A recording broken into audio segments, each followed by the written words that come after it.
right. So, Paulo, thank you so much for the contribution in the question. Cam answered that about the quarterback situation in the portal. We've got Falconer coming back with clearly Miami has a recruiter. Do we have a playoff coach? Yet to be seen, honestly. And I mean, I think that we still need to give another Mango season or two before we really get towards the full roster construction that we want to see to be able to make or to be that competitive kind of a team. Again, you see what the foundation was at Oregon, that Dan Lanning has continued to, take the baton and keep it going and even improve it. But it got back there with Cristobal because it had fallen off under Helfrich and Willie Taggart.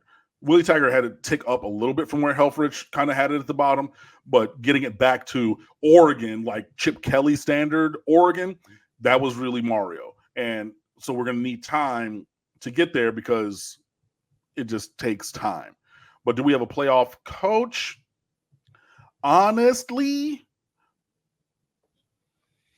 the thing that will propel Cristobal and the Canes to the playoff will be incredible rosters.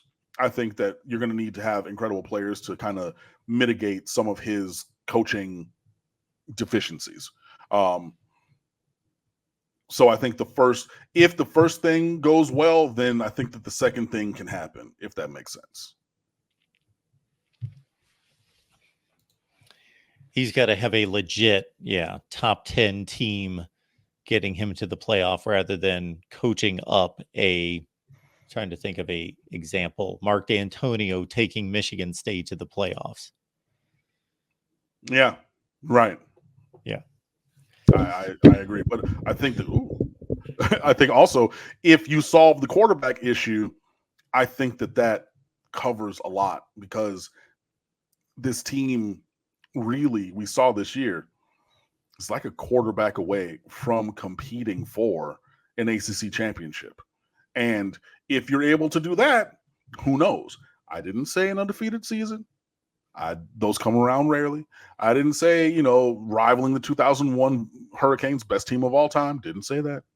But if you have really good top-tier quarterback play, which Miami has not had, but you solve the quarterback issue with what we've seen from this team, yeah. And also if Miami can figure out the North Carolina thing, because, buddy, come on. 5 in a row, 7 out of 9, have some pride. Jesus, man. Yeah.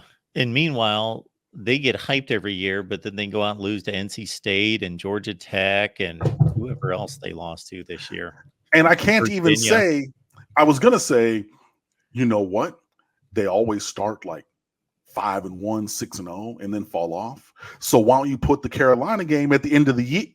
Oh, wait, that game that they ran for 9 million yards was in the middle of November that year. Damn it. So, even what I'm looking at as maybe a scheduling thing to, help me, put the Miami-Carolina game in November when Carolina falls off. They don't even fall off when they do, or it's the 1 year that they make it to the ACC championship game. They don't fall off, and then they run for 1 billion yards at Hard Rock Stadium. It's just I honestly want to go fight them. I think that Miami and Carolina need to have a Miami and Florida Bourbon Street brawl before the game or something, and have their players show up with black eyes like Alex Brown because you lost the fight in the street and then you got lost the fight on the field. I think that we need to do it because they keep punking us on the field all the time. So we need to take it to the streets, see these hands, right? And then maybe that'll be a thing that gets us forward for a win against Carolina. But we gotta do something. Golly. Well, you may be seeing Max Johnson at quarterback this next season. Oh, I would love that. I don't think he's very good. Yeah. At all. I think he's okay. He's fine, but he's a statue, and we got the kind of defensive line and pass rush that we got, and Lord willing that we keep Lance Guidry and he doesn't go back to his Louisiana roots and go back or go to LSU or anything, and we keep bringing those triple A gap pressures and things like that. that get home like they did all season, yeah, I'm with it. Because yeah, Max Johnson, he's not evading anybody. He's a statue. He's a tough statue, but he's a statue. He's a tough statue. Yeah, I'm not saying he's soft, but like I like my chances with one of my guys coming through, a Ruben Bain, a Kiko Mawanoa. I mean, I know that Cam and James fought over that triple A gap pressure early in the year, and the first time that Cam got to take it because they didn't rotate. Later in the season, James got one. Of those same things where they actually had motion and it switched, and he was the one who was the third guy through on a quarterback. He got a big hit towards the end of the season. Might have been the Louisville game.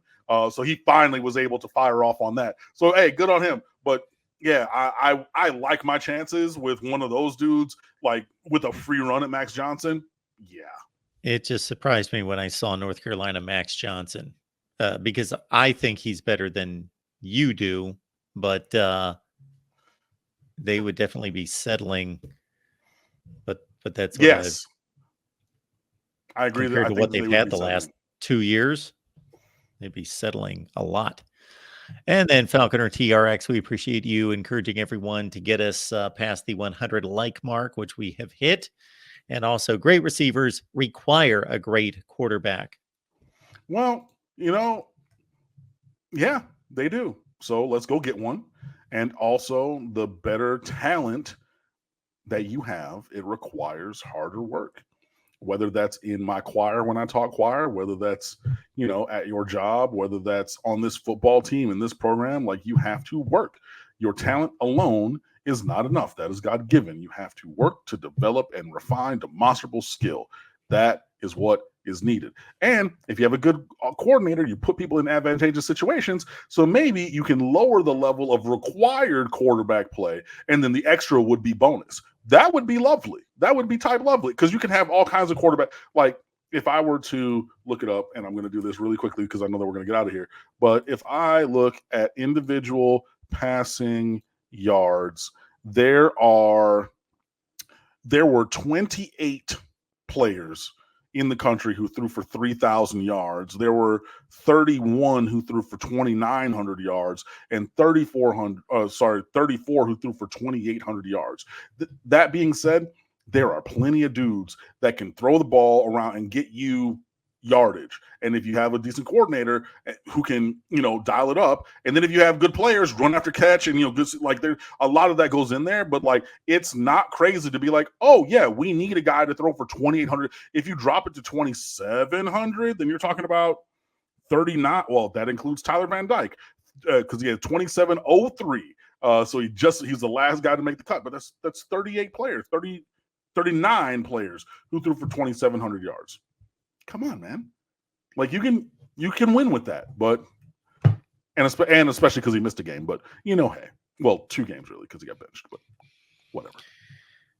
Falconer, Cam is not going to get your comment here. Cam, should we hate NCAA officials or Ohio State? Let me explain. I posted a video this week because I was rather annoyed because I have joined a number of Facebook groups from my business account on Facebook, Voice of College Football, but I mistakenly entered one group as on my personal account years ago. So I had no idea that I was part of this group. Anyway, I pop open my Facebook and I see someone post about how much they hate. This is on the Miami, some kind of Miami Facebook page about how much they hate Ohio State and it's karma. They lost to Michigan, because of what they did to us, however many years ago, 22 years ago. So I started looking through the comments. There's like 300 comments, and everybody's talking in the Miami post about how much they hate Ohio State and they cheated us and everything else. And so I just couldn't take it. I posted a video, basically. What are you people thinking? I understand your emotions. I understand your hatred. I understand your hatred. You're from Michigan. So that comes from a completely different place. Exactly. But the point is, I understand some people it's difficult to separate their emotion from their logic. But I am appeasing, or I am appealing to people's logic as Miami fans to say. And I opened the video very tongue-in-cheek to say, thank you so much that on our channel we have smart, logical Miami fans. Indeed. because I understand the hate for what happened in that game, but why it's directed at Ohio State. This is not a pickup basketball game. This is not a backyard football game where you call your own fouls or your own pass interference calls. They had nothing to. It's inconsequential of who Miami was playing that night. That's completely inconsequential. Be mad at the official. Don't be mad at the other team. They had nothing to do with it. I Right? don't. They had That nothing might to do with it. that last part, like it didn't matter because like it matters because that was the team on the other side of the football. So that's like who like the anger is directed at. So like that's the part in which it matters because had it been Notre Dame, well, we already have a history with Notre Dame. If it was Kansas State, somebody's just no, like a good team from somewhere else. If it had been UCLA, right? okay. Yeah, the anger would be directed there. For me, it's a layer on top because I'm a native Michigander. I got plenty of family who went to Michigan. I've been to the big house more than a little bit. Like I told you, I played 3-on-3 basketball tournaments in the parking lot and then inside Chrysler Arena, which is right there next door. I went to concerts across the street diagonal at Ann Arbor Pioneer, which were the Cranberries or whatever, some of those Michigan bands are started, literally, which is on the same intersection as the big house, diagonal across. Like it's different for me. And I keep trying to tell people this. I keep talking when I talk to Fred, my friend used to have a podcast with Fred Purdue, look up his new show or whatever. But I'll talk, he was like, really? Like, yo, I'm like, weird. Okay. I'm like, yo, it's deeper than rap, bro. Like the state of Michigan and the state of Ohio decided, hey, we both want the Toledo corridor. So we're going to fight a war for this territory. Like, that's what we're talking. Like, it's not the same. So for me, that's where I come from. And then, like, I went to Miami, and then that was the team that we played, and da-da-da-da-da-da. But, like, in general, if people just don't like, the OSU, then they just don't like them. But, I mean, for me, should we hate either or? I mean, personally, I'm fine with hating both because, like, hey, like I said in 2015, and I wrote it when I wrote that we should look at Lane Kiffin as Miami's next head coach back then. # let's be jerks. Because if you want to hate, then hate on me. You know what I mean? Like, I'm fine with being the villain. So, like, hey, if we want to hate on somebody else, then they're the villain. I mean, that is what it is. But if I had to choose, I mean, like, again, I'm a native Michigander. You know who I'm choosing. But you do get my point. I do. Those players, those coaches, they had nothing to do with the call.